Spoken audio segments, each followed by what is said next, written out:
समझिए कि SSC GD में सिलेक्शन लेना यूपी एमपी राजस्थान के बच्चों के लिए, जनरल कैंडिडेट के लिए जो जनरल एरियाज में है खासकर उनके लिए कितना मुश्किल काम है। अगर कोई बच्चा जनरल एरिया से, जनरल का बच्चा है, ओबीसी का है, ईडब्ल्यूएस का है, तो उसके लिए 130 से 140 नंबर 160 में से लाना कितना कितना टफ काम है।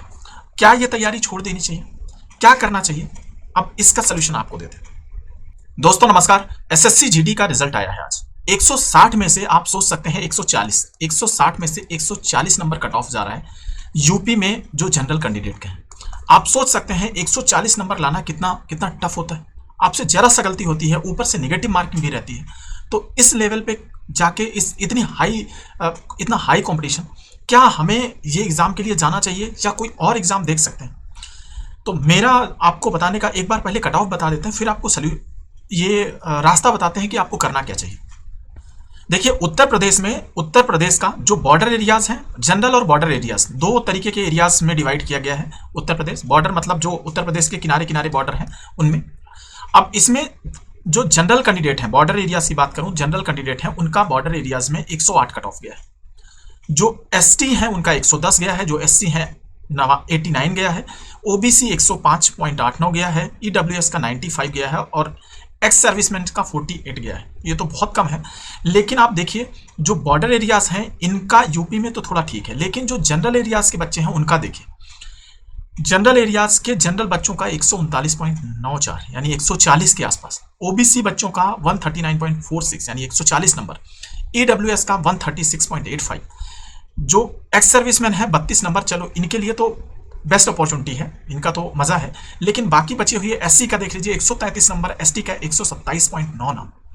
आप बताइए 160 में से 140 से 133 नंबर लाना, ये कितने भी अच्छे लोग होते हैं, बहुत टफ काम होता है।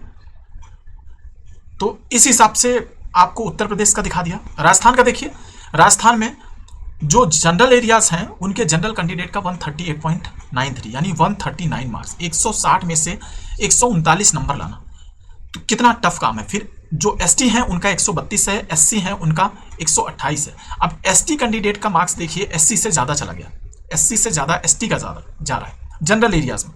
फिर ओबीसी का 138.80, ईडब्ल्यूएस का 132 और एक्स सर्विसमैन का 36 है।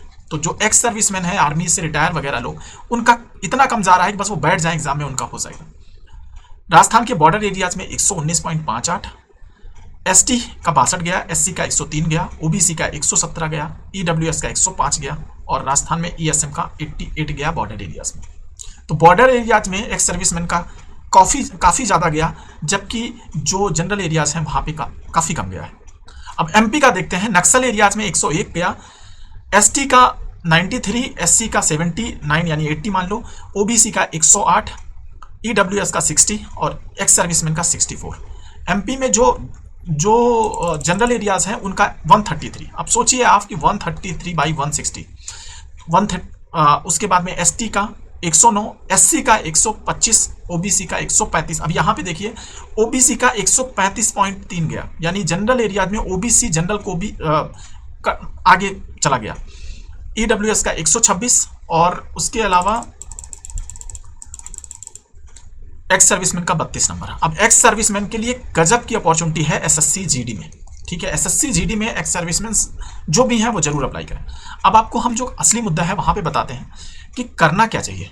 आप समझिए कि एसएससी जीडी में सिलेक्शन लेना यूपी एमपी राजस्थान के बच्चों के लिए, जनरल कैंडिडेट के लिए जो जनरल एरियाज में है खासकर उनके लिए कितना मुश्किल काम है। अगर कोई बच्चा जनरल एरिया से, जनरल का बच्चा है, ओबीसी का है, ईडब्ल्यूएस का है, तो उसके लिए 130 से 140 नंबर 160 में से लाना कितना कितना टफ काम है।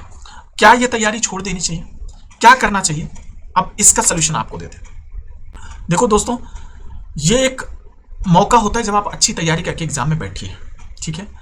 लेकिन इसका ये मतलब नहीं कि ये एग्जाम देंगे तो दूसरे एग्जाम नहीं देंगे। आप दूसरे एग्जाम पे फोकस करिए क्योंकि ये थोड़ा सा टफ है। लेकिन जो आप देखिए, मैथ हो गई, रीजनिंग हो गई, हिंदी या इंग्लिश हो गई और जनरल नॉलेज हो गई जी की, क्या आप बाकी एग्जाम में नहीं आता ये? तो ये सारे एग्जाम में आते हैं। तो आप समझिए कि अगर आप इस एग्जाम की तैयारी कर रहे हैं, आपका सिलेक्शन नहीं भी होता है तो दूसरे एग्जाम में आपका काम आएगा। दूसरा, 60 मिनट में आपको करने होते हैं 80 क्वेश्चन। अब आपको ये स्पीड का टेस्ट भी करवा देगा। आप क्या करते हैं, कोई एग्जाम देते हैं, उसका मॉक टेस्ट देते हैं ना, तो अगर आप मॉक टेस्ट देने जाते हैं तो इसको ये तो एग्जाम का पूरे एटमॉस्फेयर में होता है, आपको प्रेशर झेलना सिखाएगा। तो आप इस एग्जाम में अगर आप फेल होते हैं, और हमें पता है बहुत सारे बच्चे फेल हुए होंगे, तो डिसअपॉइंट ना हो।